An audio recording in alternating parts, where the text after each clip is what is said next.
It's 4 o'clock on a Monday, and you know what that means, don't you? It's time for another exciting episode of Taxi TV Live. This week, starring with Adriana Lycette and moi. Thank you, fake audience. Thank you, fake band. And I am starting the show out solo because this week we're going to do something I don't think we've ever done before, which is an unboxing of the beautiful, ooh, it's blocking my light and my face, the beautiful Shure MV51 microphone. Woo! The nice folks at Shure, who are going to be sponsors of this year's Road Rally, sent this little gem over, so I figured, why not give it away on Taxi TV? Let me first open up the chat room. There you guys are. Hello, everybody.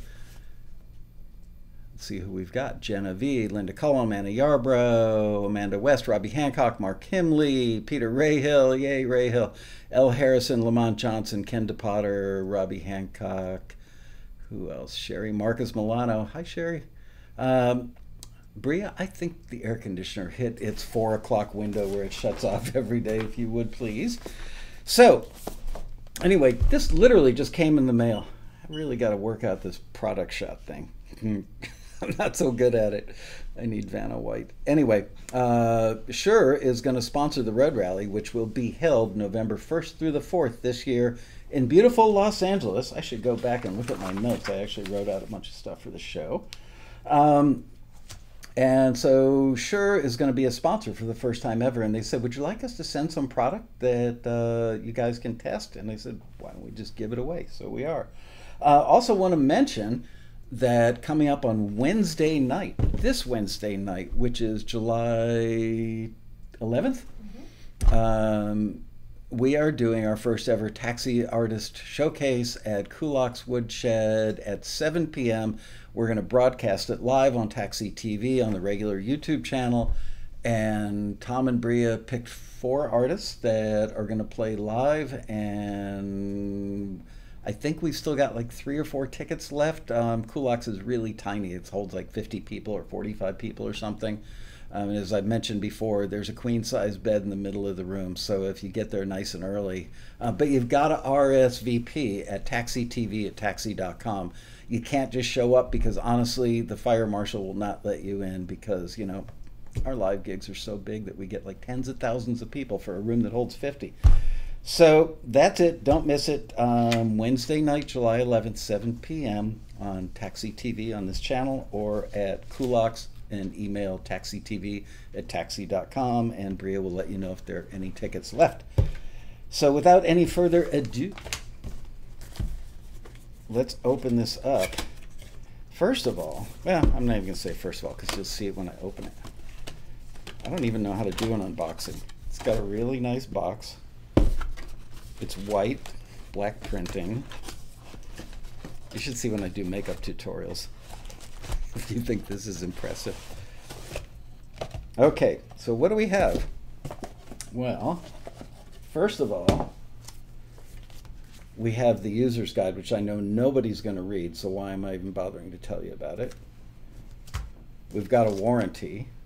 You might need that, although this thing is built like a tank, so I don't think you're going to need it. There's this yellow thing with all kinds of disclaimers. Don't use this microphone around loud music because you could blow your ears out. And here is, the headphone volume thing. Now you might be asking yourself, why does it have a headphone volume thing? I hate to get all technical about it. But the reason is because this little beauty, oh gosh, we're never getting this box back together ever. I mean, seriously, you have to be a PhD to get the box open. This is embarrassing.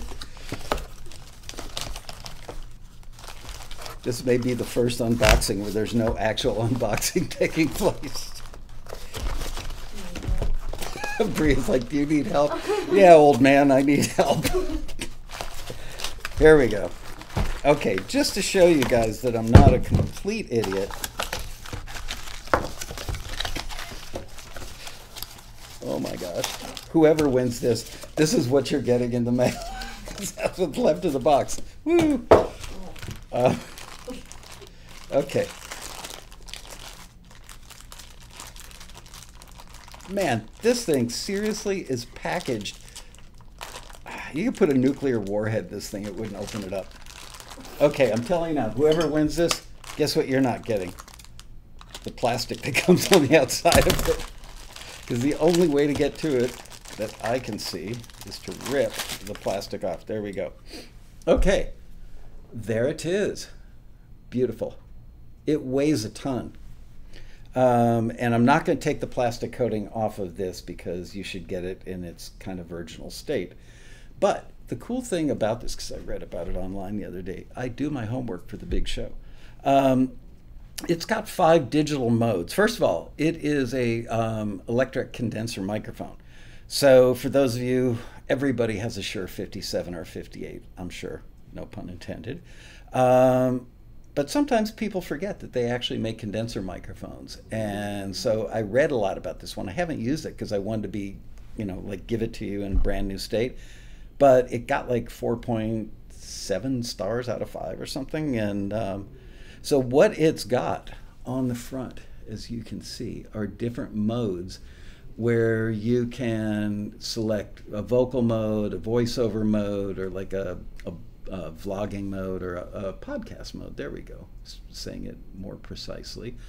It's got an instrument mode because there's a little guitar in there. I got to get used to this back and forth, left and right thing. So you can change the EQ, the sound of the microphone, just by selecting those things, and you can affect the headphone levels. It gives you a direct headphone feed right out of the microphone, so there's no latency. That was my big word for the show right there. But down here, this little doodad lights up so you can adjust your headphone volume by sweeping your finger across there. Do I look like Vanna White? Look at that. Don't make fun of me. I'm being really serious. It's got a USB to micro USB cable, which is great if you have an Android phone and you're missing your cable. You can borrow the one from your microphone. Or you can loan it to my wife because she's always taking mine. Oh, and looky here, we have a, what do they call the connector for iPhones? Like a lightning connector? Lightning, yeah. Lightning? Mm-hmm. Cool, I got something right. It's got a lightning connector.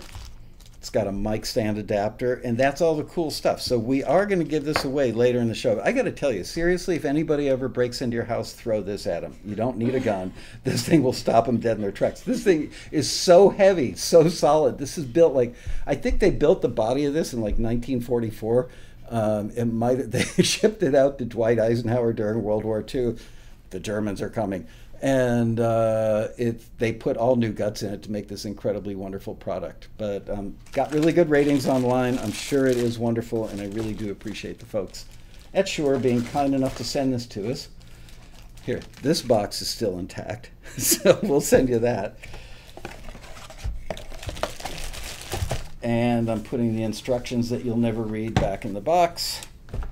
And there we go. A little later in the show, Bria will do a drawing. And Oh my gosh, I just... I know I ruined it today. And I've got to wipe my nose. Now, here's the thing about me wiping my nose. Is yesterday, for the first time since I was like 4 years old, I had a nosebleed. All of a sudden, I felt something on my face. I looked down. I'd lost like an ounce of blood. I'm not kidding. So I've been deathly afraid to blow my nose ever since this happened. So I'm not going to blow my nose now. I'm just going to dab it. This isn't the side that was the bleeder, but I really thought I was going to get rushed to a hospital because it just came gushing out of me. And of course, the first thing I thought was brain tumor. But I read up all about nosebleeds right after I read up on the MV51. Turns out I don't have a brain tumor, so I was pretty happy about that. Okay, so let's see. Do I have any other notes?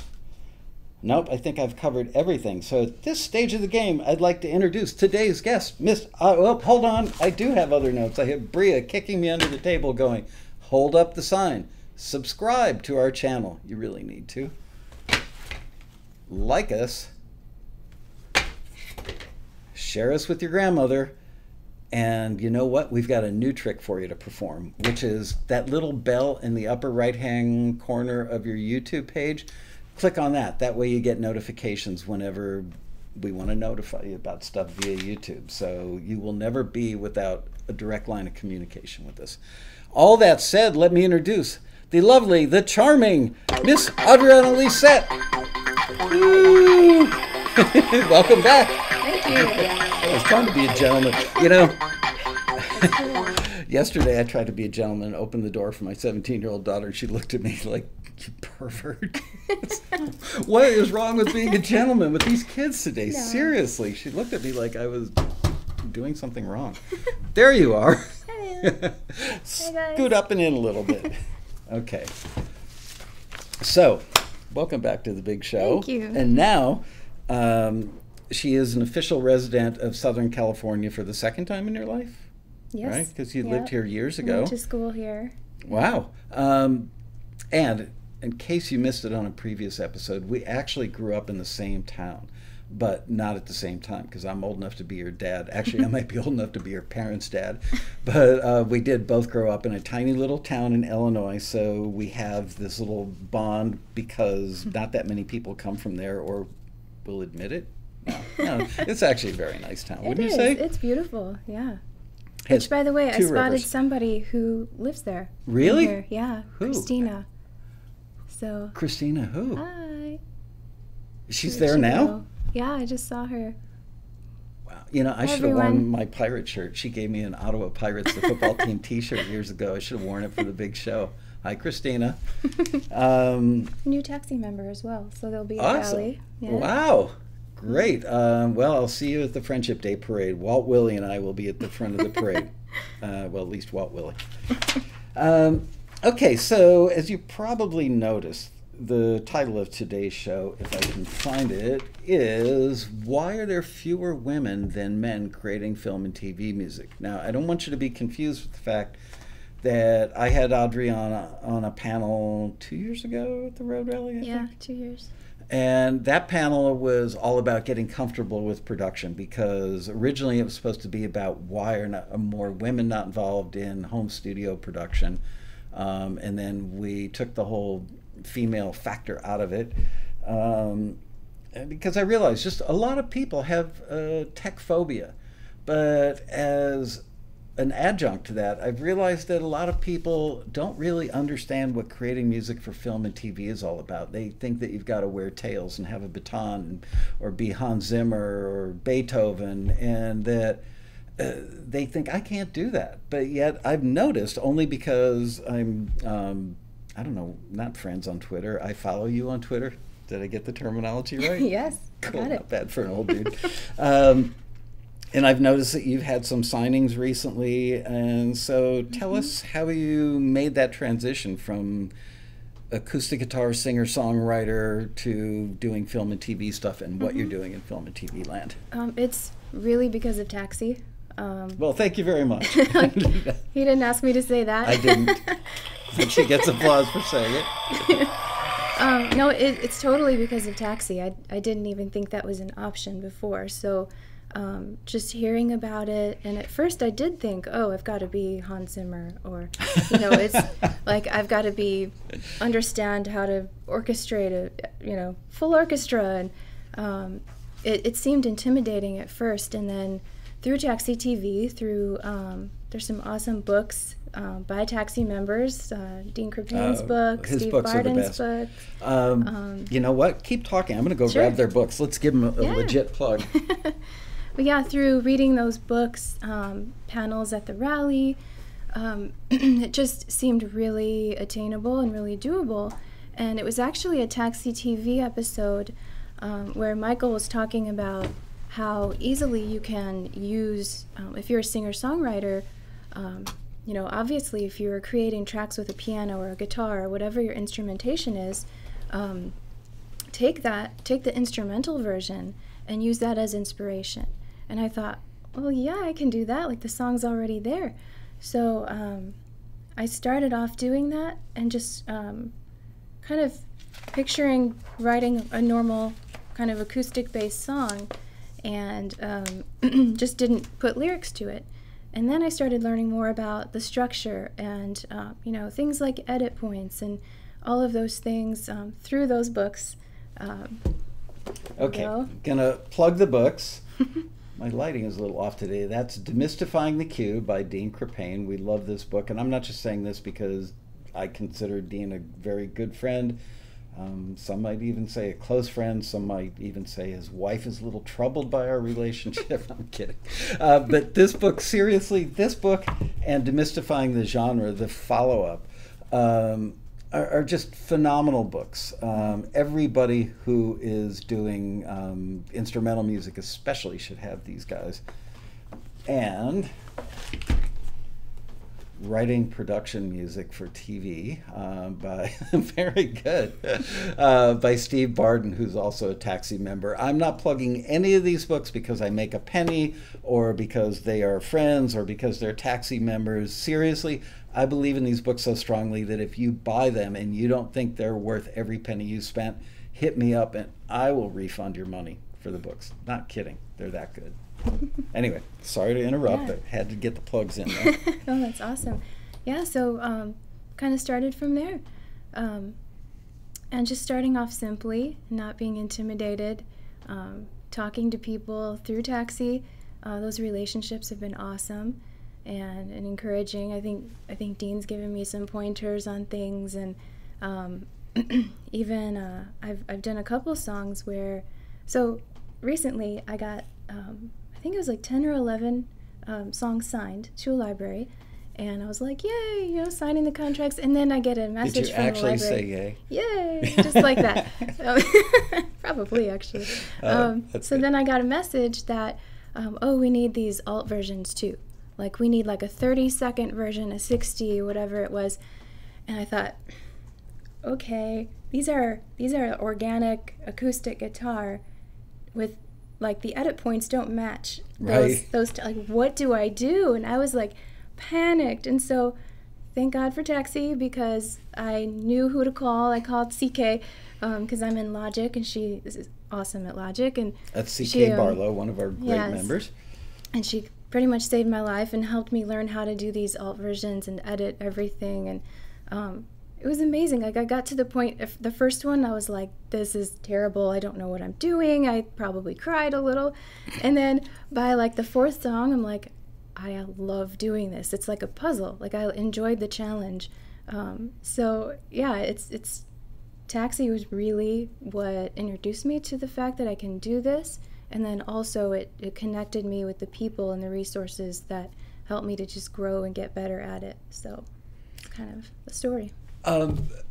Somebody years ago told me when I was learning how to cut 1/4-inch tape and do edits, and he finally got so impatient with me, he said, you can always put it back together. And I went, oh, that was a revelation. Yeah. And, doing it digitally, I mean, everything is non-destructive and it's easy. So, yeah, in my opinion, there's nothing to fear, because you can make as many mistakes as you want, and eventually you'll figure out the puzzle. Yep. It's like a Rubik's Cube, but it's solvable.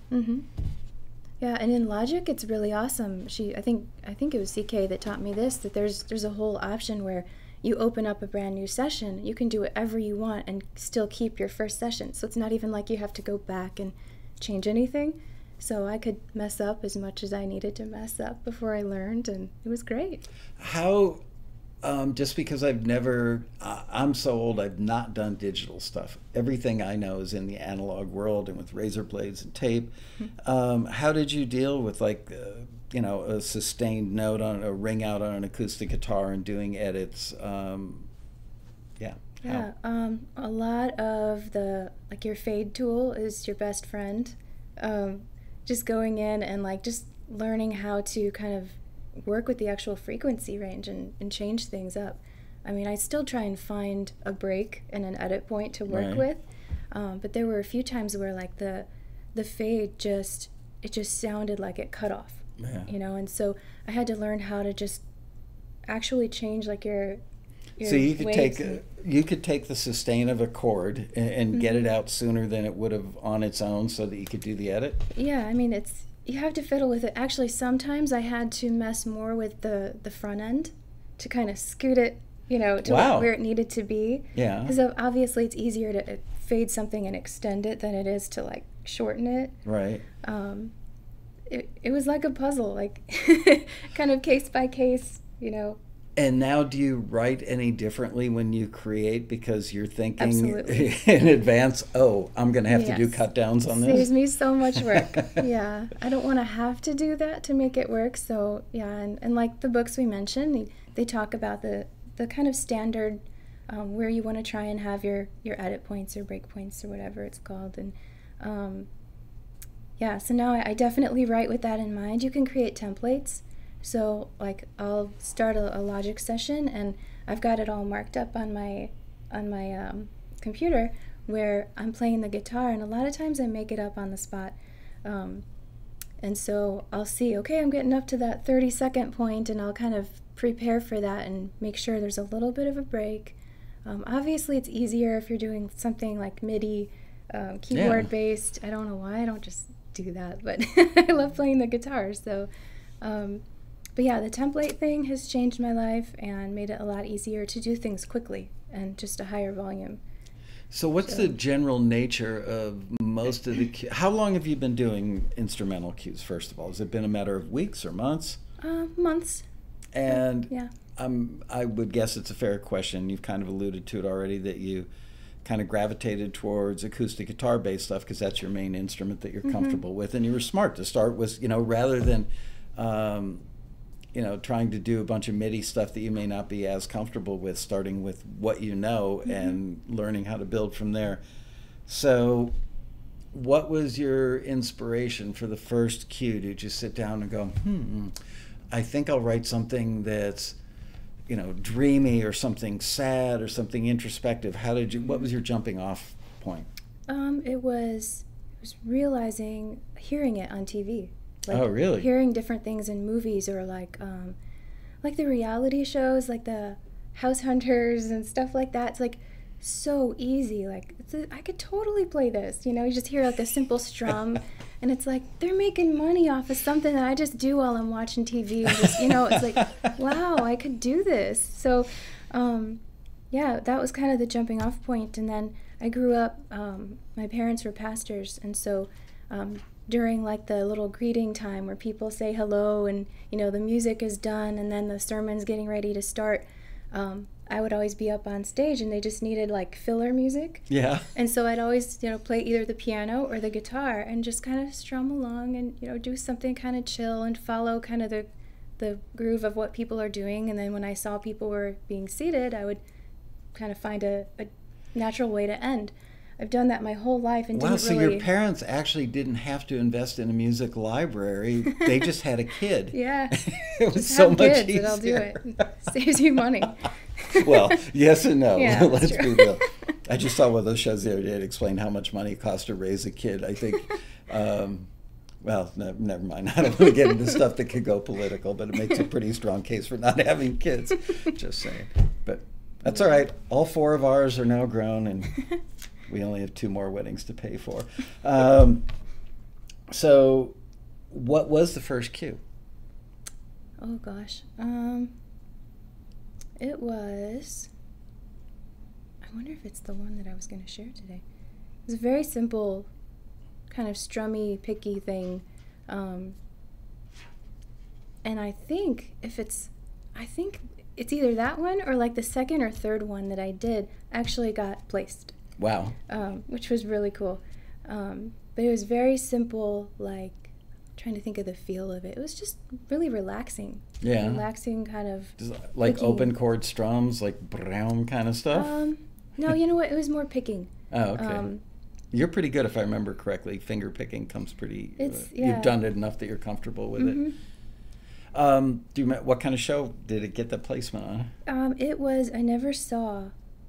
the placement itself. It was some kind of like corporate, like instructional kind of thing. It's like the music playing in the background. Yeah. So yeah, that actually like paid for my second rally. So yeah. Wow. That's cool.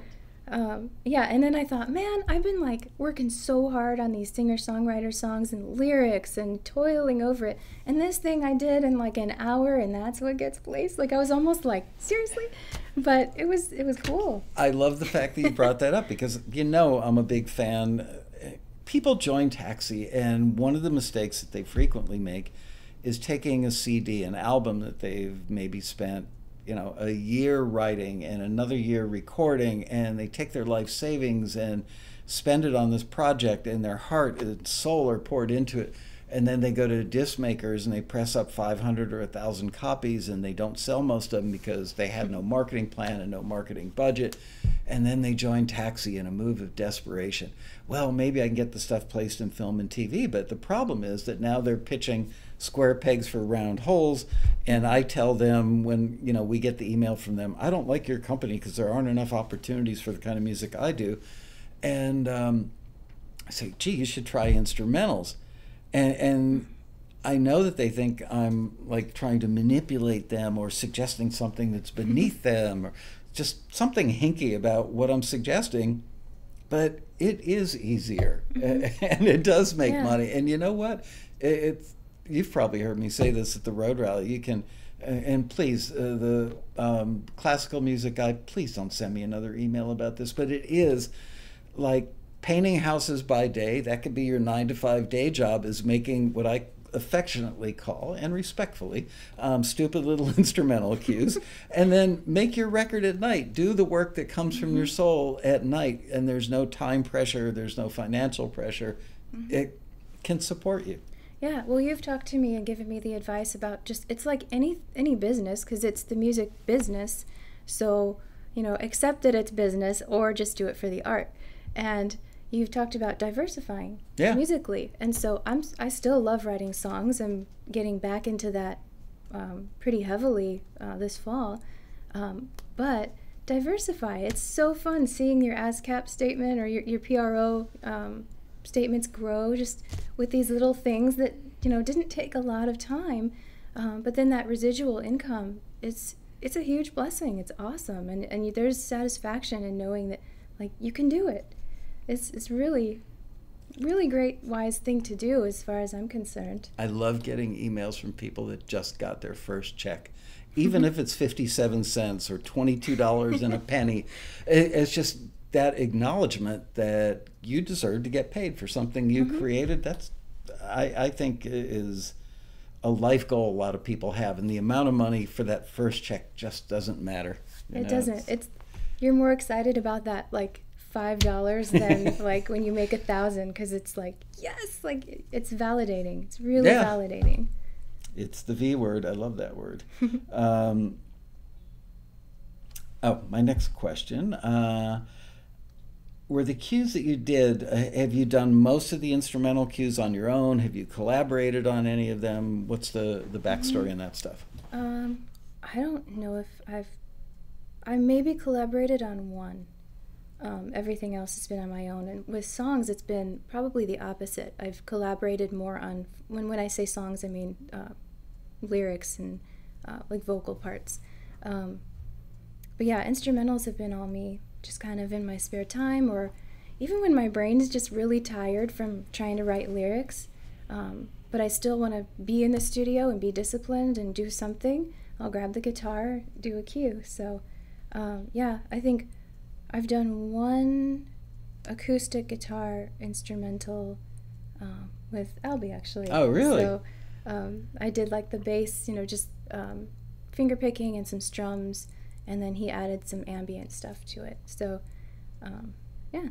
Has Albie ever been to, I don't think he's ever actually been a Taxi member. I could be wrong about that. I know that Lance Gale, who he partners with on a lot of stuff, has been a Taxi member. We've got to get Albie out to the rally one year. I think he's planning on it. Yeah? This fall. Yeah. He's another guy from our hometown, and I can't remember if I've ever met him or not, but I feel like I know him because of the connection through you and through Lance Gale, and we've eaten at the same pizza shops. And, well, I'm a Taxi member because of him. Oh, that's right. So, yeah. You met him, he was your instructor or something at a college course you took, if I remember? No, or something, or... when I was in junior high school, I recorded my first album.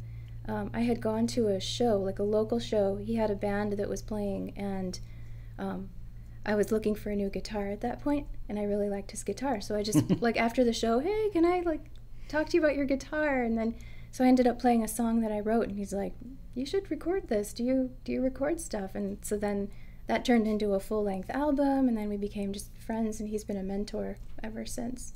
So the young lady sitting at our front desk here at Taxi is from Illinois. I only hire people from Illinois, just in case anybody's thinking about applying. Occasionally Indiana, I'm sorry. But you've got to be a Midwesterner. You have to appreciate corn and soybeans, lots of them. And the young lady sitting at the front desk had Albie as an instructor. Really? For a college level course she took. Wow, small world. It is a small world. So can you pin down a genre?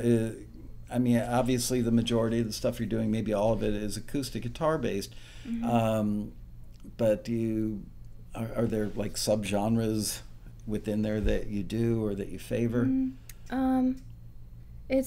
It's kind of, I've been in this transitional period with moving and just adjusting, and I've got my little one at home 24/7 until school starts.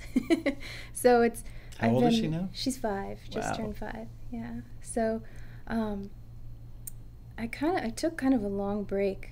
I'd say like 3-month break, where I've been playing a lot of guitar just to continue to practice, and but I've been immersing myself a lot in pop music. And I didn't think you smoked weed.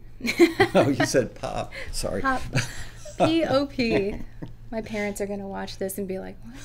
That's all right. We know she meant soda because all Midwesterners call soda pop. Yeah. Yeah. In fact, I have to get used to that out here. Just call it soda or get made fun of. I know. When people, right, if you say the word pop, people look at you like, what? That's fine. Anyway, sorry, we digress. Genres, subgenres. Yeah, so I've been immersing myself in pop a lot, and I've done a lot of not a lot, but a few collaborations more recently where I'm doing more of like a top-lining role. So somebody sends me a track and it's more pop-based, and I'm working on lyrics and melody for it. So that's been super fun, and there's no acoustic guitar at all in the mix of that. And I just like it because it's a new challenge. It's something different, and it's something I enjoy listening to. I've just never tried myself. So, yeah, pop. I love listening to country, but I haven't done any country yet. So, I want to give a shout out to Amanda West, who I think was in the chat room. I've got to say, I've known Amanda really largely through the chat room over the years. I met her at a rally in 2016, I believe. But it's like a 3rd or 4th time recently that I've heard a song that I think it was on an episode of Taxi TV maybe 2 or 3 weeks ago where she was the lyricist on it. And I'm probably guilty of not paying enough attention to people who just write lyrics. I should get in the frame, shouldn't I? And I know that that's Amanda's specialty, is just doing lyrics. I was really impressed. Just want to let you know that that song I heard couple episodes ago, maybe it's one that you guys did while I was out of town. Oh, that was in my notes and I didn't say anything. I want to give a big shout out to Bria and Tom for covering for me last week when I was out of town.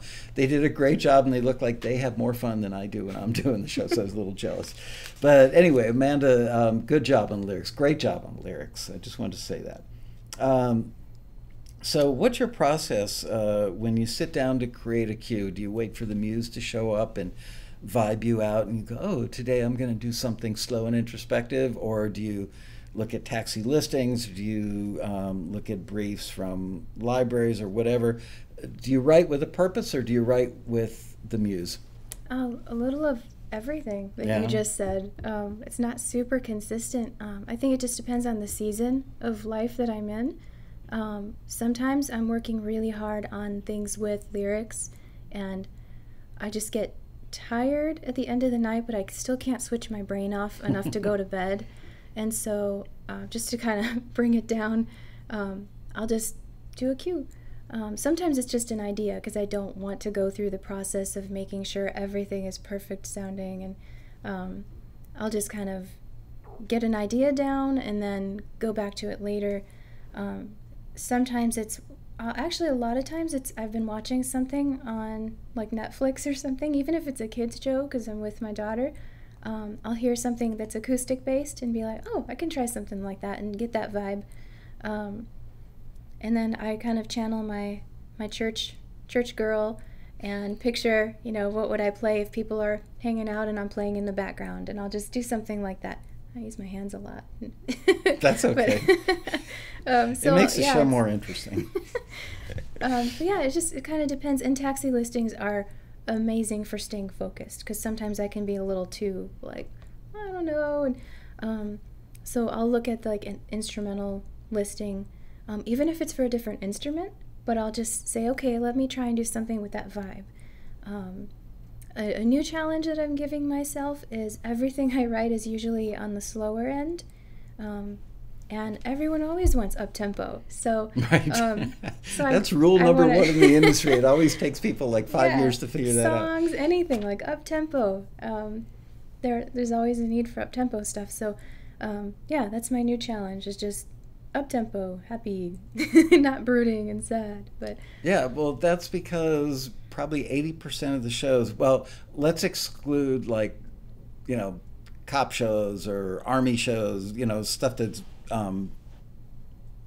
violent, for lack of a better word. Mm-hmm. But yeah, a lot of TV is more uplifting. Of course, you do have reality shows, which can't really describe exactly what they are. Not speaking to you directly, Kardashians. But I never know. Are they funny or depressing? Because there's plenty of both. But yeah, you're right. Up-tempo is definitely, it's an easier sell. Mm-hmm. So you might as well invest the effort in stuff that has more commercial value. Mm-hmm. In Nashville, virtually every single time anybody in Nashville has let us run a listing for them, it's up-tempo, and they'll say with the caveat, if you hear a 1 in a million ballad, we'll listen to it, but we want tempo. Why do they want tempo? Because radio plays up-tempo stuff. Mm-hmm.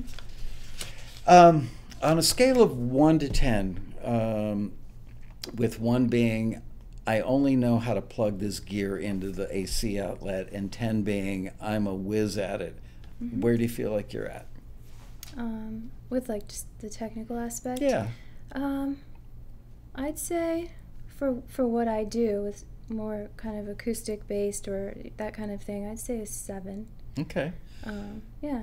And I remember, I think it was maybe on the panel at the Road Rally, you mentioned that you've spent a lot of time watching a video series somewhere that you were very fond of. I think it was you that mentioned it, and I can never for the life of me remember it. Do you remember what I'm talking about? It's probably is it Mac Pro videos? That sounds about right. Yeah, those are amazing. You have to pay for That's a membership. Right. Quality is worth it. Yeah, that's the thing, is the quality and the consistency. They have different professors or instructors. And if there's a certain instructor that explains things in a way that you really connect with, you can just follow that instructor, or you can search by topic.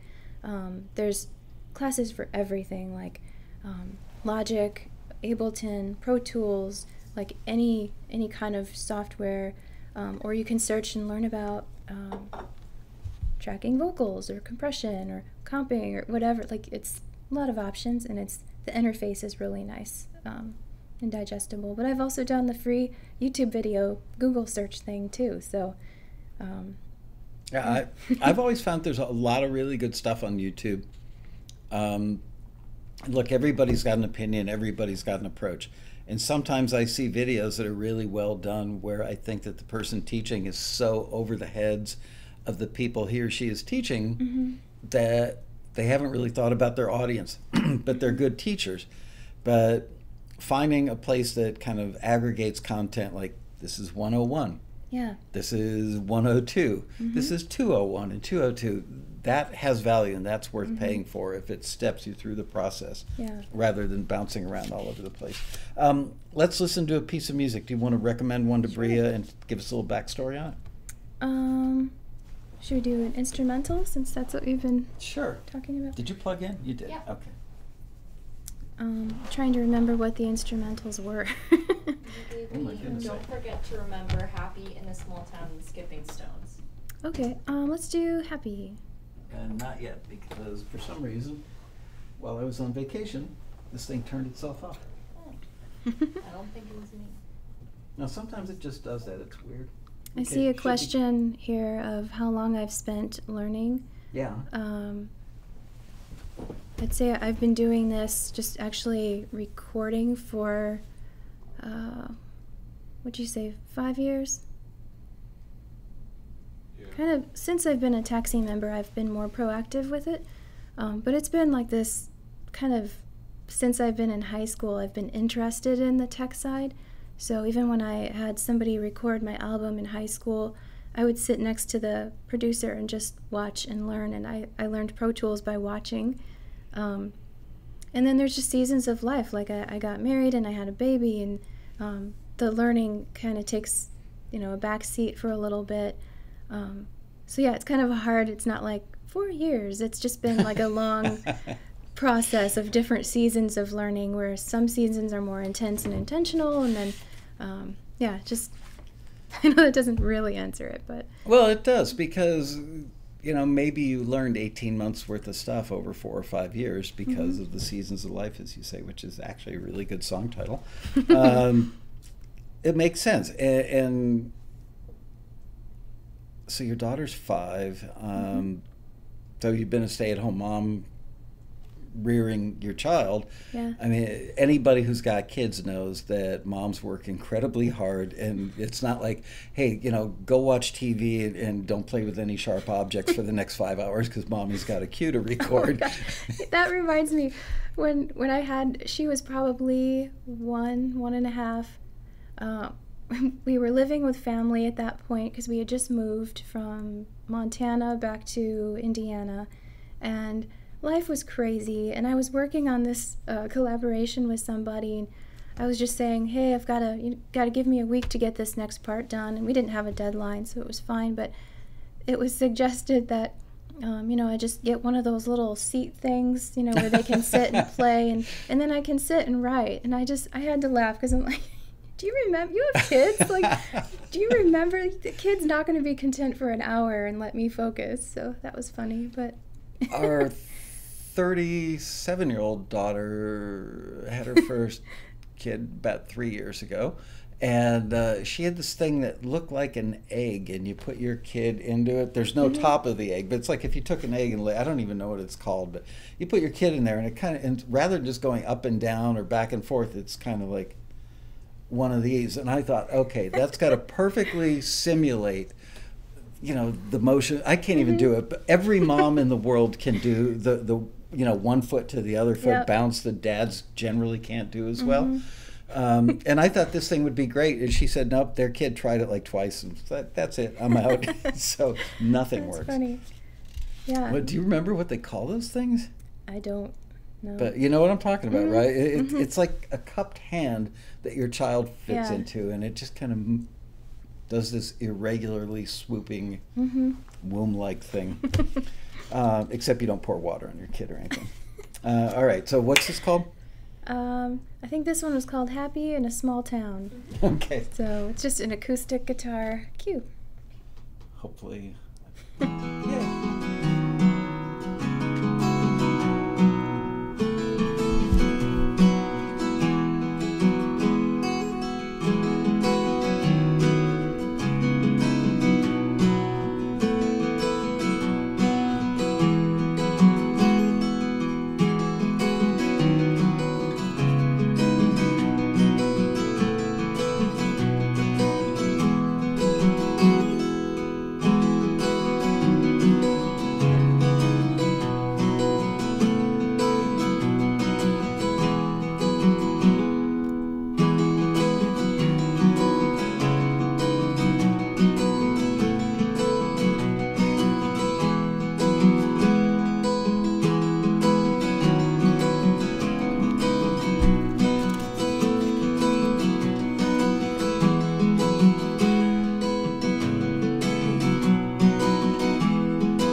That was awesome. Not only does the title, it sounds like what the title describes, which you know I'm a big, big fan of. If you're an editor working on a reality show or a TV drama or whatever, and you're looking for a scene where somebody gets off the bus and they're coming back, you know, after being in the service or going to college or running away from home or whatever they did, and they're walking through, you know, they get off the bus and they walk through like the town square. This is what you would hear. They're happy to be back in their small town. So great job on that. And I was also really happy to hear that you nailed all the like arrangement stuff that kind of differentiates a cue from an instrumental. An instrumental would be a song that doesn't have a vocal or lyric, whereas an instrumental cue is basically an A section from top to bottom, maybe a B section thrown in, which is kind of like a bridge, but you very delicately and effectively wove in other parts that were subtle. Nothing that made you go, oh, what was that? But they slightly altered the mood from, I'm happy to be here, and wow, now I'm even happier to be here. And all that stuff worked. So great job on that. It was really pretty and really effective. Thanks. Somebody asked if I use a click. I did for that. Because I want to say it's 3 guitar tracks. I think it's 3. That's kind of my go-to thing that I do. So I'll do like hard left and right panning. So I'll do, usually it's like a strumming part, and then I'll capo and find some like a different voicing in the same key and try and mimic exactly the same strumming part, and then I pan those, and then I'll do something in the center, just to give it a nice full sound. Which, So- by the way, I want to compliment being a retired old engineer, and acoustic guitar and drums are my favorite things to record. The immediate reaction I had when that started playing was great acoustic sound. So tell us about what microphone you used, your miking technique. Did you have Jake build a $100,000 studio within a room for you? That explains why he's got holes in his jeans, because he couldn't afford to buy real pants after he paid for that studio. Now, but tell us about what you actually did. Microphones are covered in gold. No, I laugh when you ask that question because I hope that this will encourage everyone that part of my journey and just my life experience is finances have not been abundant. And it doesn't have to be to do this, which is so awesome. I think when I started, I had an Audio-Technica condenser mic that was like a $70 microphone. And Did it look like that one? Pretty, yeah. It might actually be. It wasn't a USB, but yeah, looks very similar. And they sound great. Yeah, they do. I mean, I've gotten stuff placed and done collaborations with like vocals too on a really inexpensive mic, and yeah, people wouldn't even believe it. But yeah, I've used that, and then I got a gauge microphone after talking to Shirley at Rally. I think it's the ECM 87. That sounds right. I love it, love it, love it. I've used it, like, I don't even feel like I need a different mic right now. I've always been shy about plugging it too much because up until a year ago, Rob Shirelli, who's like a brother to me, owned this company called Gauge Microphones, or Gauge Precision Audio. Anyway, they make a microphone which they used to sell for like $150. That was it. Actually, in many instances, sounds better than like a $3,000 Neumann. It's just freakishly good. So that's what I've been using. And I know there's different mic techniques, and I'll just say, put things in context when you're getting advice on like tech stuff. Put it in context. Ask yourself, what does this person do? What genre are they in? What kind of music? Because like what I do, I would not recommend if you're doing pop or country. It's a different kind of guitar sound that you might need. A lot of what I do is very organic sounding. You know, it's okay to hear a finger noise once in a while, but I love to just take my mic and put it around the 12th fret. A lot of people assume you should put it down by like the sound hole, but that kind of makes it an EQing nightmare. Yeah, it gets boomy down there. Yeah, so I put it around like that 12th fret area, probably, I don't know, 4 inches, 3 inches away.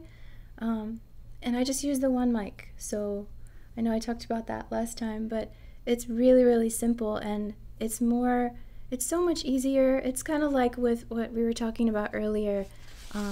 I can learn how to edit a song and do like the 30, 60 second, versions. It's a lot easier if from the front end as a composer, I just make those spaces. And so it's the same with mixing a cue or something. If the mic placement is good, you won't have to do a lot of work, afterwards to fix any boominess or muddiness or whatever. So I really like simple, Luke, you've learned well. I don't plug my guitar in directly. No, I shouldn't have done that in the Darth Vader voice. I should have done that in the who's the little short dude.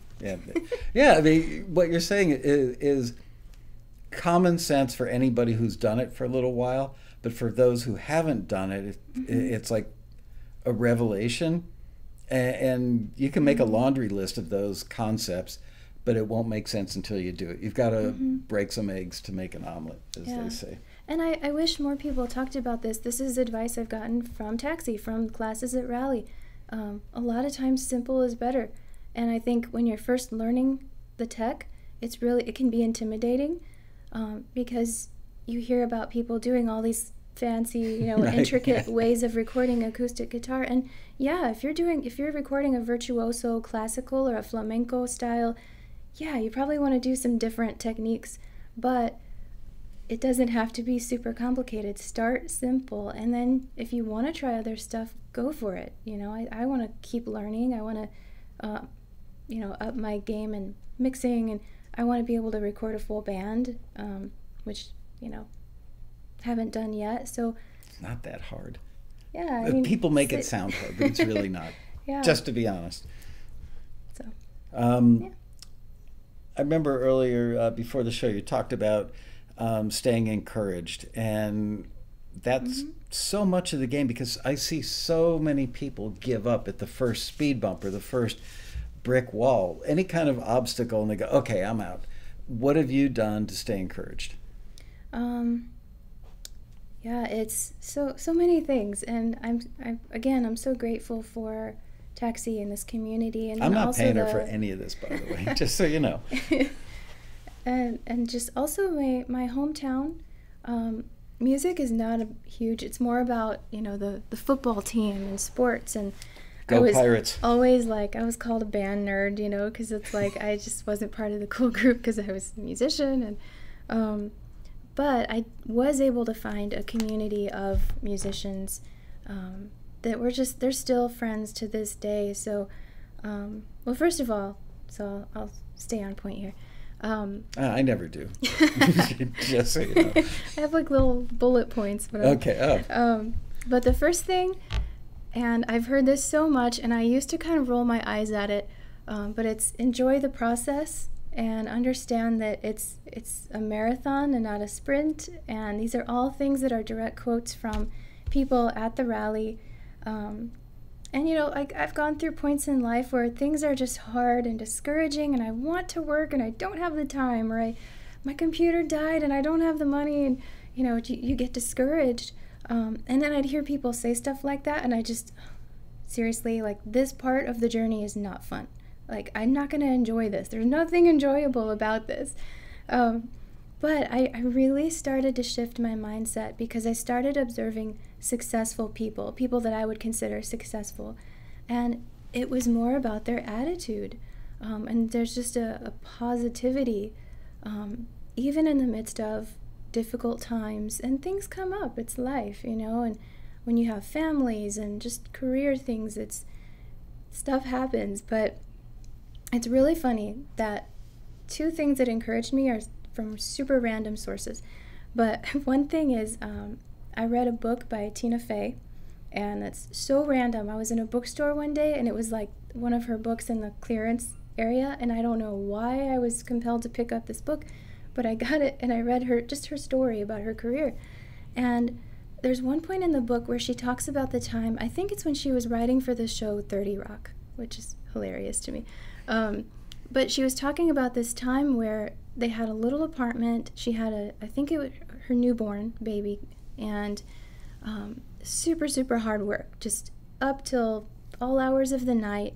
She had her writing staff all crammed in her living room, and they'd pass out, when they just worked hard enough. And she said it was so hard. I was exhausted. I was a new mom. I had all these pressures. I was scared of failing. But then she talks about how she looks back, and she said that was the most beautiful, like one of my favorite times in my life, because my daughter was a few feet away from me, sleeping in the other room peacefully. In that little egg thing. Yeah. Right. It worked for her. And my husband was there. He was composing the music, and everything I loved was in this tiny little apartment. It was so close to me, and it was incredible. She said, exhausting, yes, but I look back, and that was probably the happiest time of my life, because she said, now I have the money, I have the success, I have the fame, but I'm always on an airplane, and I miss my family. And so she was talking about that, and it made a huge impact on me, because I thought, wow, like, I don't want to take for granted what I'm living right now. I want to enjoy the moment. And it started clicking. Oh, that marathon thing, even with the difficulties, you can enjoy the process. And then there's another, I don't know what it is about comedians, but there's the show The Office, which is one of my favorites. There's a quote, and I think one of the last episodes, where one of the characters, Andy, he talks about, he said, I wish there was a way to know that you're in the good old days when you're still in them. And I thought, wow, I want to live my life like that. I'm always like, I'm better now, but I used to, even when I first started as a taxi member, I get so discouraged because I would see where I want to be and then where I am. And I thought, man, I don't have like the money or the fancy studio, or I'm not in a music town, and all these different things, or I don't have the time, or I'm exhausted, and just all of those things. But my mindset has changed now, where I'm like, yeah, my daughter woke up in the middle of the night and I'm tired, or I'm still trying to work in the studio and now I've got to go, and it's like, but that's okay. I love that she's here and she needs me. I love that, and just changing your attitude it really has encouraged me to view things differently. And even when like really bad stuff happens, it's an opportunity to grow, and learn, and then help somebody else who's going through the same thing. I feel like I'm so grateful. I've been having incredible conversations lately with especially female composers or other artists, and we're all struggling with the same stuff. So it's like, I don't know why we think that even successful people have not had to struggle. Are you saying that the female composers is there a difference? And I don't mean this to sound sexist in any way, shape, or form, but do women have to deal with different struggles than men on the same trajectory? I think yeah, there's definite differences. There's also, everybody understands struggle and discouragement.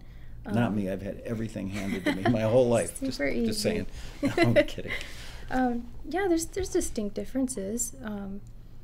I've become friends with like people like Anna.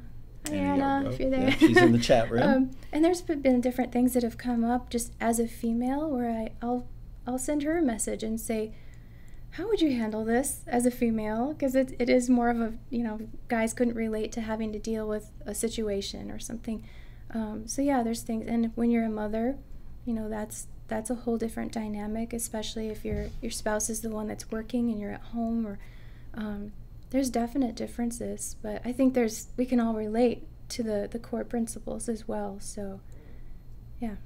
I'm still loving the fact that you played like interstitial music for your parents' services. That I have an old dear friend named Richie Becker who I worked with him in New York like 30 some years ago, but he ended up being the live fly music in flying cues in live during sports broadcasts for Fox. Oh, cool. So he had to know the library well enough and be thinking, okay, somebody's going to get a touchdown here in a couple of plays, and have the touchdown music ready to go and fly it in live. You had to do that as a young lady on acoustic guitar. Yeah. You had to be able to interpret the body language of the audience and where your parents were going with the sermons and stuff. That's pretty impressive. Yeah. Great training. It was fun. Like, my dad would get up and kind of get really preachy and passionate, and so I would up the intensity of the guitar and really help build it, and then he'd quiet down and I'd have to bring it down and Wow. How old were you when you started doing that? 13. Wow. Yeah. Pretty cool training. So yeah, and a random story, but I learned to play guitar primarily from listening to my dad's old records, like actual album, records, LP. And so a lot of the songs I knew were Dust in the Wind and stuff like that. So I used to kind of play a joke on my mom, because she knew those songs, but she was like, you need to be reverent. But I would try and sneak in little bits of Dust in the Wind, or, an Eagles song or something, during the offering time. Or, yeah. Nothing wrong with sneaking in little Eagles whenever you can. It's good stuff. How cool is it that Glenn Frey's son is now in the band? Yeah. Every time really I see cool. a picture of it, or actually they had a video of the first concert he played with the Eagles, maybe a couple of years after his dad passed away, and they went on a tour. At first they did a couple, one big gig to kind of road test the whole thing. And I was sitting there wiping tears, just thinking, man, I hope his dad is looking down watching this moment, because he looks so much like his dad. And it was almost like they took 25-year-old Glenn, brought him back and plugged him back into the band. So yay, good for him. I always wondered what that was like for him the first time he played with them. How did he not break down and cry? Yeah. I mean, props to him for not losing it, and just it was awesome. It was literally made the hair on my arms. I remember I held up my arm and went, wow, my hair is actually standing up on my arm, because I really don't have much else to do with my time but stare at my hairy arms. Okay, I want to shift gears for a minute and talk about the road rally, because you've been to 2 or 3, I think? 3? Yeah? 4. 4? Wow. Yeah. So I want to address this because a lot of people hear about the road rally. We're 4 months away, a little under 4 months away, and we're working hard on our end to make it better. Every year we try and make it 5, 10%, maybe even 15% better than the previous year, and I think we do that. But people stay at home on the couch thinking, it's a plane flight. I'm going to meet a bunch of strangers. The place is going to be just 2,500 people all over the place. How am I going to stand out? Or what if I do stand out? Then I'm going to feel awkward. What's it like for a first timer? What were your preconceived notions and fears, and how did you move past that stuff when you got there? I'm extremely introverted. In fact, my parents didn't even know what my voice sounded like my singing voice, until I was probably 13 or 14 years old. I was going to say, I thought you were going to say I was so shy my parents didn't know I was born, but okay. Yeah, I just hid in the corner. In the little raised myself. Thing. Yeah. But yeah, I was so shy. Public speaking was terrifying. I was scared to even at family reunions when people would walk up and, oh, how you doing? I was just like, I'm scared to death. Really shy, really introverted. Music is really the only thing that has gotten me out of my shell, just because I love it so much that I don't even care anymore. Yeah. And so, I would go to music stores and chat with strangers because we're playing guitar and there's common ground and I'm not as intimidated. But yeah, I was terrified my first rally, but I wanted so badly to succeed, and I wanted to grow, and I wanted connections just with friendships just to help me stay encouraged.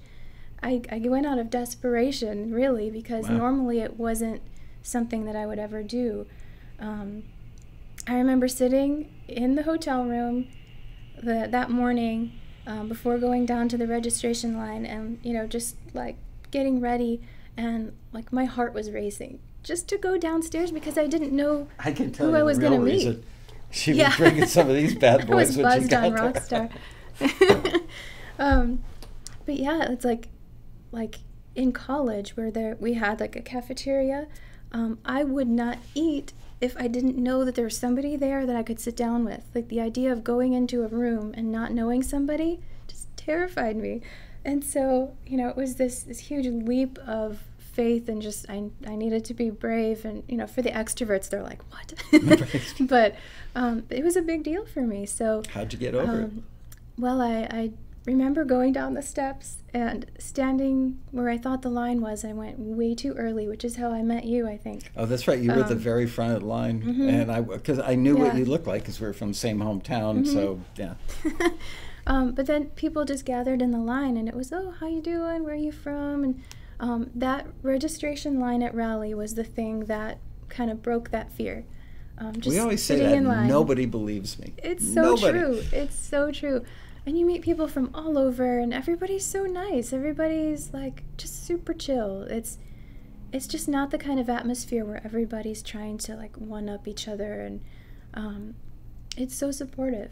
You know, everybody's just curious about what you do, and if you say, I've never recorded anything, and I'm just interested, and I'm learning guitar for the first time, I know 2 chords, you'll still find people that are like, that's awesome. Like, you'll have people that want to help you. It's like, you don't have to be at a certain level to get there. In fact, I would argue that it's the opposite. Come when you're just learning. Come when this is new. That's a great point. So many people have this misconception about Taxi and the Road Rally that don't join Taxi until you're at pretty close to a pro level and you've got a great big body of work. I say that's the opposite. It's the training ground and the school that will get you to that level, and give you the group of friends to do it with. And going back to your points of encouragement, is all of a sudden you've got, I mean, it's kind of like going through AA or something, I imagine. I've never actually done it, but you know, it's that being part of a family, a group family with those shared interests and goals and stuff. And you're right, you don't see a lot of people with like leather pants and metal studs at the rally. There are those people, though. There are those people, Priya says. And if that's you, you do you. That's right, exactly. Very friendly, so. That's right. You can buy more leather pants with studs in the gift shop for $12.99. Any more points of encouragement that we didn't get to yet? Yeah. Or how to stay encouraged? Well, one kind of feeds into that is just build your support network. Don't get isolated. The times that I've been really discouraged, I've been pretty isolated. And, you know, there's the whole, well, I'm not in Nashville, I'm not in LA. But I was able to do that through Taxi and through, I just find the nearest music store, honestly. Sit in a music shop and meet somebody that comes in to play, you know, Smoke on the Water or whatever, and just start chatting and make friends. That's always the song they play, right? Right, exactly. Dun, dun, dun. Got it. So learn like a duet part and jam together. But no, just like find friends. I've stared at the bulletin boards at the music stores to see where the open mics are. Go to an open mic and just hang out, meet people. Don't be isolated. That's the easiest way, I think, to get discouraged. Another thing is don't compare. Maybe somebody would disagree with this. I'm not speaking for all females, just my experience, but I feel like females are experts at comparing each other, and it really doesn't serve anybody. Everybody's so unique. Your story is your story and your story alone, and the world needs you. So don't try and be somebody else. You're doing yourself and the world a disservice.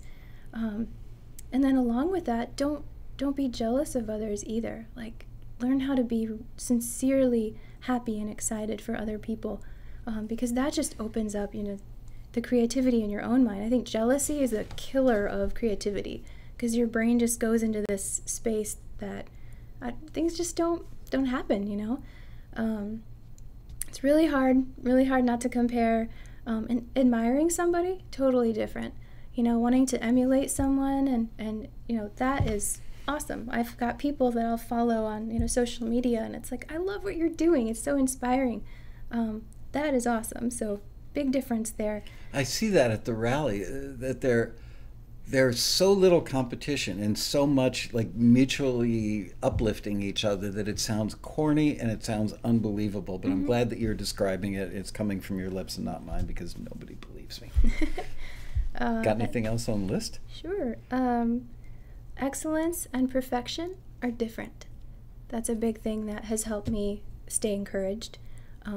I think the light bulb went on for that concept at Shirley and Ron Harris's class. Mm-hmm. Rob Shirley. Yes.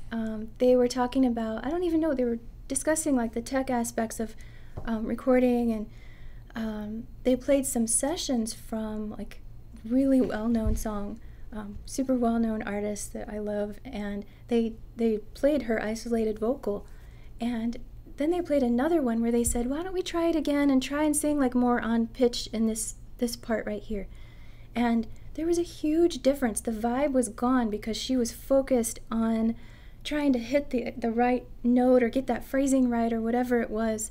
And the one where she was just doing her thing, that's the take that you hear on the radio. It's amazing. And even though it's not quote unquote perfect, that's what made it awesome and unique, is the attitude behind it, the vibe behind it. And that encouraged me so much, that if you're seeking perfection, you get stressed out. It kills that creativity. But doing things with excellence, of course, is really important. So make sure that, it's not so off pitch or the phrasing is so weird that it's not in the pocket. And so excellence, perfection, very different things. And, kind of let yourself be you. Don't try and focus so much on it's got to be absolutely perfect. Just have fun with it. That's really important. Every too. engineer, the great lie is the check's in the mail. The other great lie is let's run one down for levels.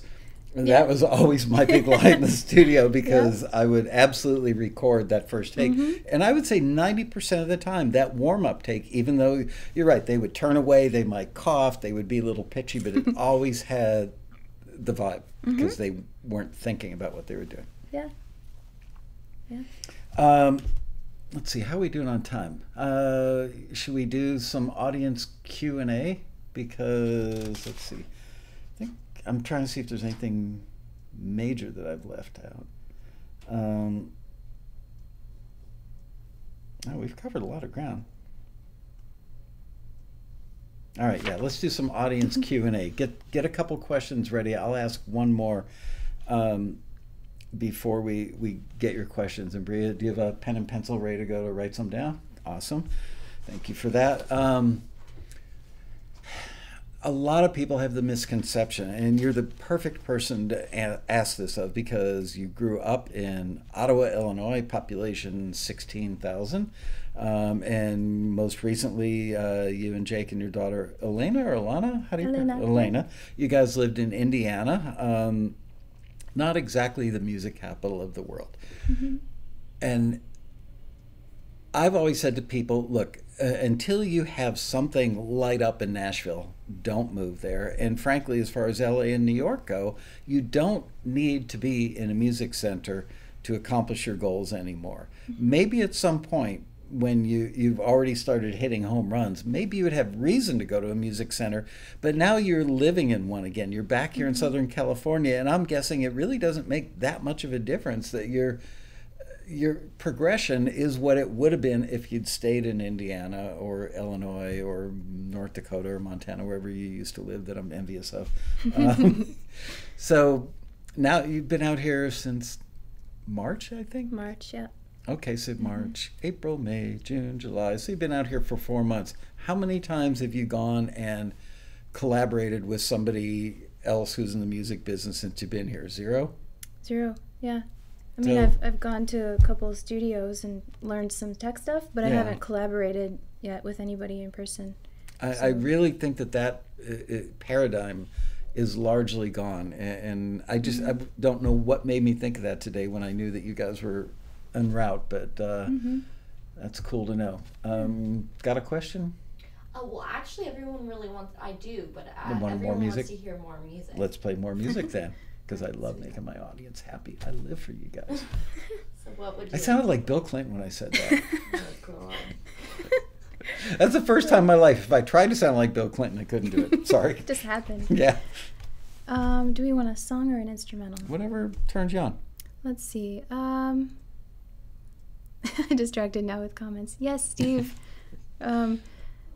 let's do a song for something different, which is Don't Forget. Yeah. Isn't it all a game? Isn't it all a dream? Isn't it all illusion? No matter how real it seems, isn't there just one frame that can be on the screen? Isn't it all just scenery? Once we know we can change the scene. When it makes you wonder, when it gets you confused, when it takes you right under, when it makes you feel used, when it feels like forever, don't look back with regret. When it makes you surrender, don't forget, don't forget to remember.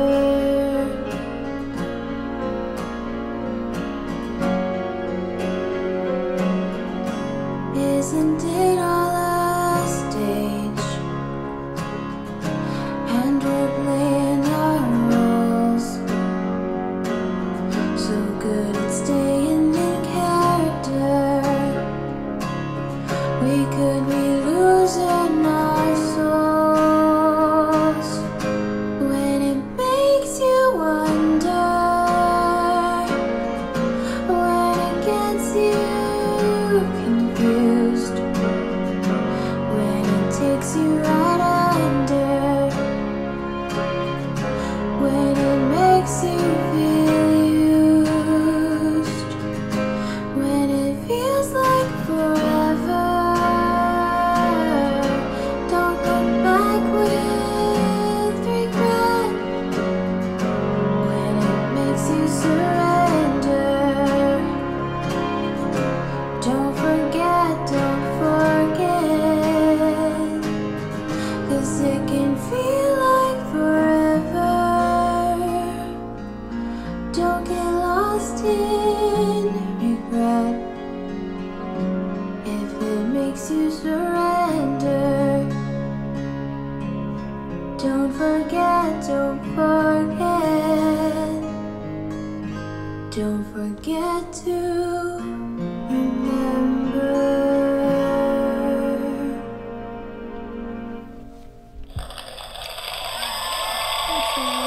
Absolutely gorgeous. Nice. I So mean- that was a song with Sherry and Marcus and her Yeah. son Ethan. That was a collaboration that was super fun. That was our first song together. And those guys are the best.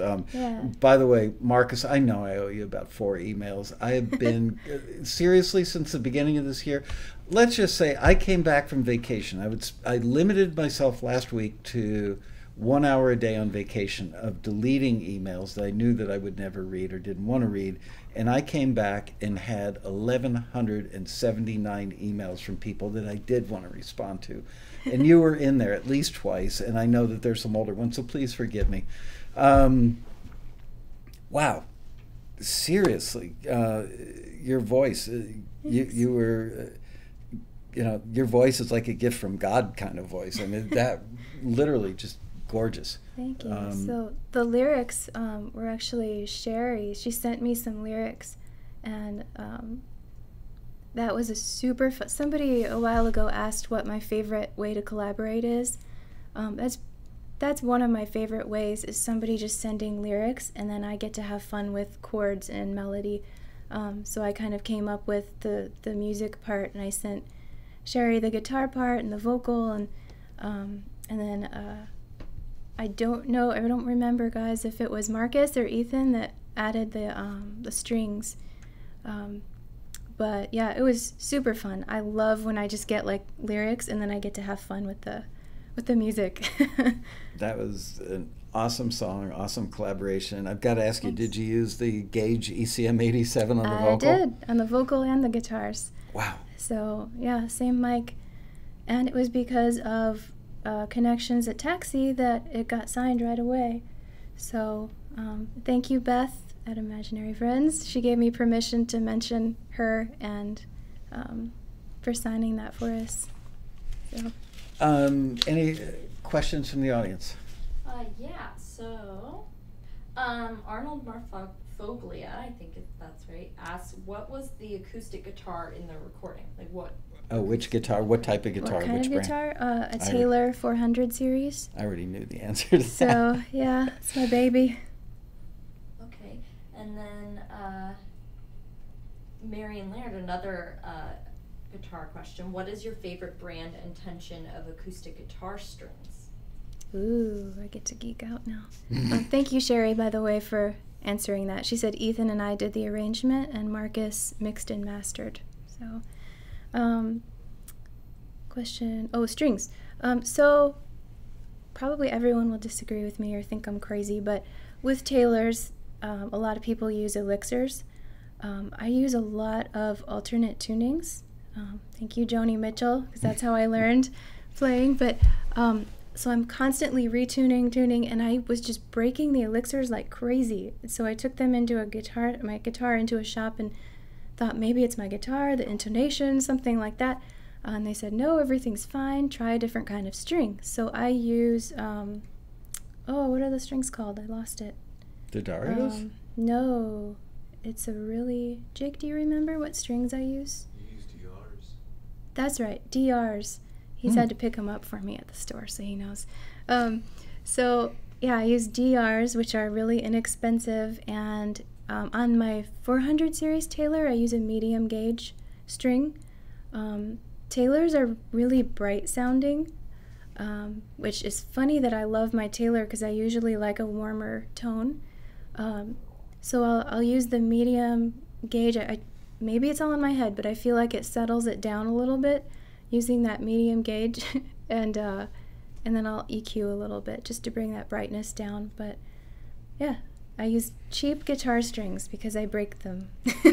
I like the fact that you pointed out the medium gauge thing, because that was something I used to run into, however long ago it was that I was still working in the studio, was guys would come in with super thin strings, and they sounded really pretty in the room, but when you put them on a microphone, they sounded too thin. And I actually developed a preference for like a medium gauge pick on a medium gauge string because it just sounded better to me.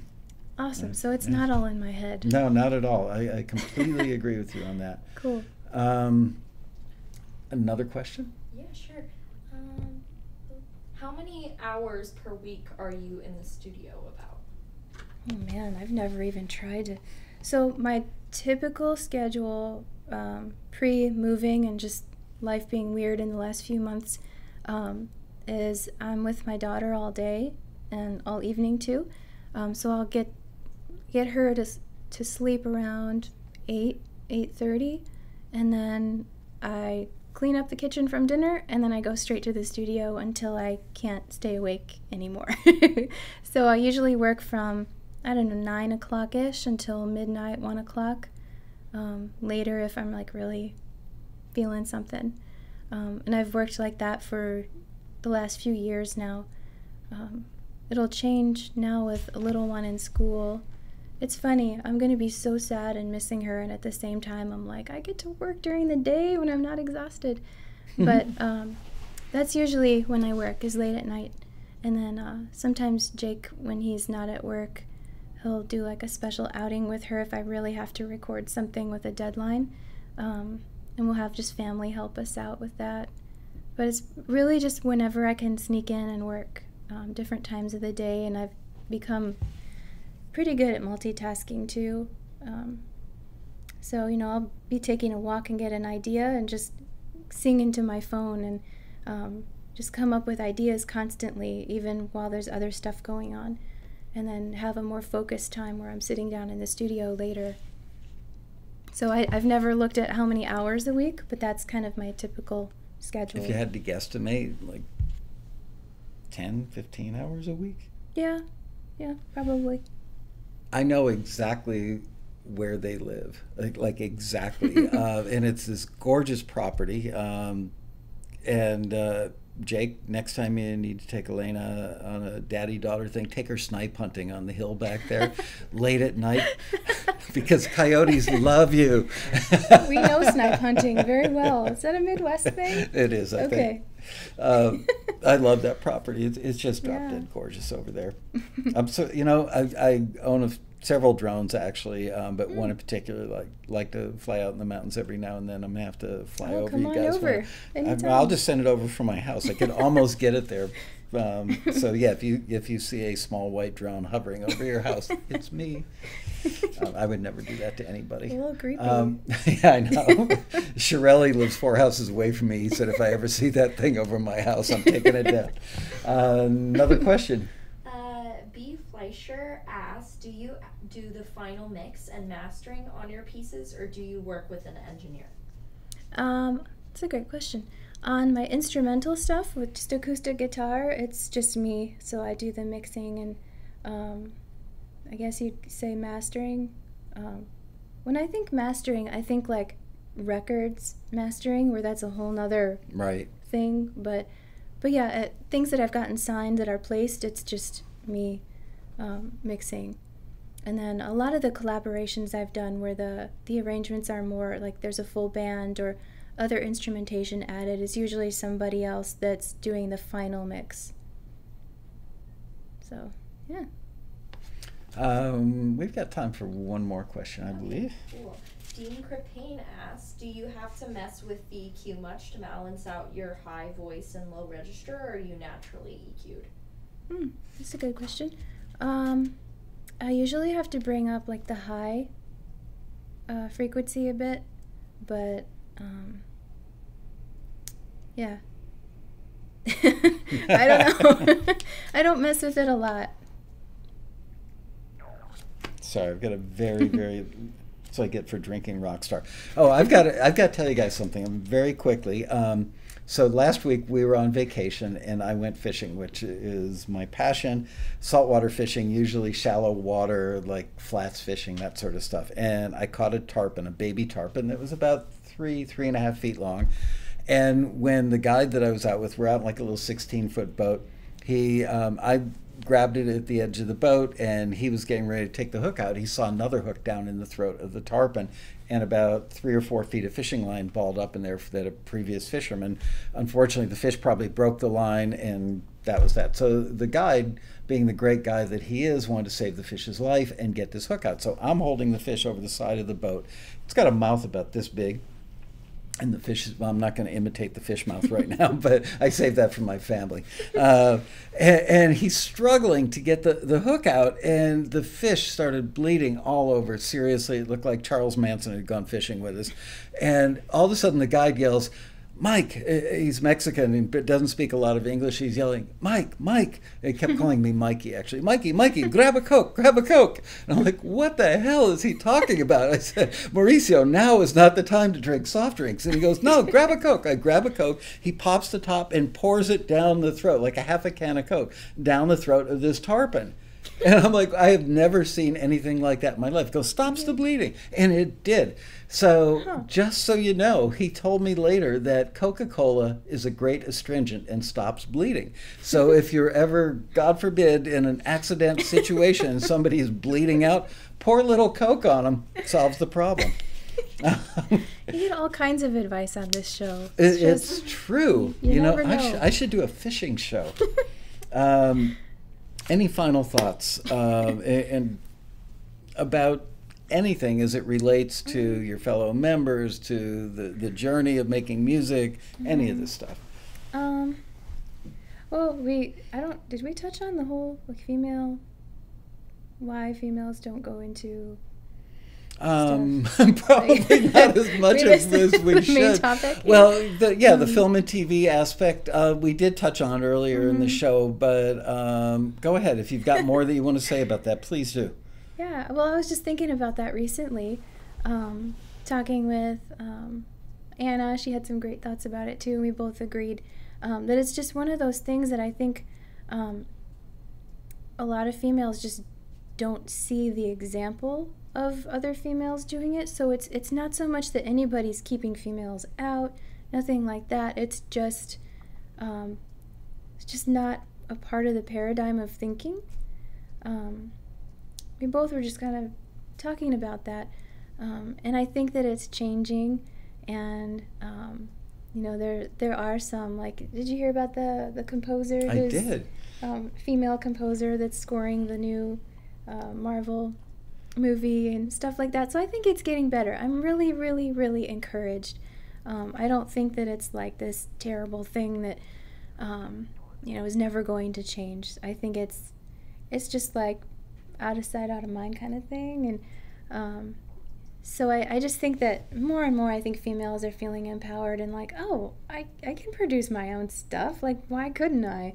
And like the men that have just taught me different things have been like, it's no big deal that I'm a female. I'm just a person. You know? So it shouldn't be. Yeah. It freaks me out that could ever be an issue. Mm-hmm. So yeah, I'm actually really encouraged because I just see more and more females producing their own stuff, and it's one of those things like we talked about earlier, to not compare and be inspired by fellow females who are doing this, and contact them and let them be part of your network and encourage you. And we're all in this together, and it's not just females, but since we did touch on that subject, I just wanted to mention that to just champion each other. When you were on the panel at the Road Rally, I remember we had Patty Boss, C.K. Barlow, you, and Elizabeth Mall. Yeah. And you were all wonderful on that panel. And the thing that really inspired it for me was the literally hundreds of times in my career where I've said to somebody, send me a copy of that. They go, well, I've got to wait for my husband to get home and remix it. And that always bothered me. I've got 4 daughters. And I would not want my daughters to have to depend on a man for anything other than maybe lifting a 250-pound object over their head, because there should be no difference. So I'm glad that you reminded me to get back to that before we ended today's show. And I want to remind you guys to not forget, what am I forgetting? Don't forget about the giveaway. Oh, yes. Don't forget about the giveaway. And I just realized one of my studio lights is not on either. So yes, thank God for Bria.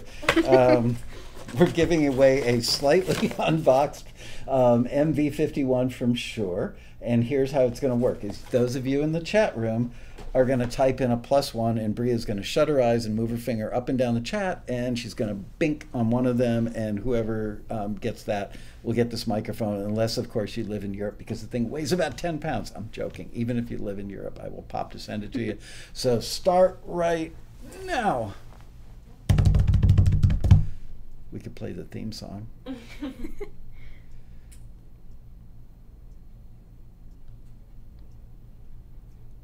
Wow. Big audience today. Yeah. Right, as they come in a little more. There we go. I see Alex in there. She's amazing. I follow her on Instagram, and she's a really awesome composer. What's her last name? Do you know? Alex Marie, is it Brinkley? But I love your stuff. It's more on the EDM side. All right, Ann House. Ann House. Wow, Yay! I know Ann House. Congratulations, Ann. There you go. You got yourself an awesome microphone, an MV51 from the fine folks at Shure. We will get this out to you to leave here in the next day or so, and you should get it within a week. Also want to mention that this year, along these lines, I haven't reached out to this person's manager yet, but I know the manager very well, and there's a female composer who I've been very impressed with over the decade or so that I've been following her, and she's local here in LA, and I'm trying to get her to come and do a thing, not on being a female composer, but on being a composer that's rising through the ranks, because a lot of people have the dream of being the next John Williams. I'm gonna, score a big blockbuster. And personally, I've met some people over the years that are incredibly talented. They could probably do a major motion picture. They are that good. But there is a process you need to go through. And you absolutely, like everything else, it's a marathon, not a sprint. You need to work your way up the ladder until the day where Steven Spielberg or somebody says, my stomach is so noisy today. It sounds like I'm delivering a baby down there. Anyway, you have to get to the point where it's not just about creating great music or capturing the emotion of the film, but that you can conduct an orchestra, you can deal with the copyists, you can deal with the politics of it all, and the producers of the film feel confident that your name adds a little gravitas. So there's a woman who I admire. She doesn't even know that I admire her, but she will recognize my face because we've met several times over the years. I'm going to try and get her to the rally. So Awesome. For the ladies. And with that, I want to grab the band, bring them back over. There they are now, and thank you very much for doing this show. It was awesome having you here. We will see you guys next week for another exciting episode of Taxi TV Live. And don't forget, this coming Wednesday, July 11th at 7 p.m. Pacific time, we're doing the Taxi Member Artist Showcase thing. Bye, you guys.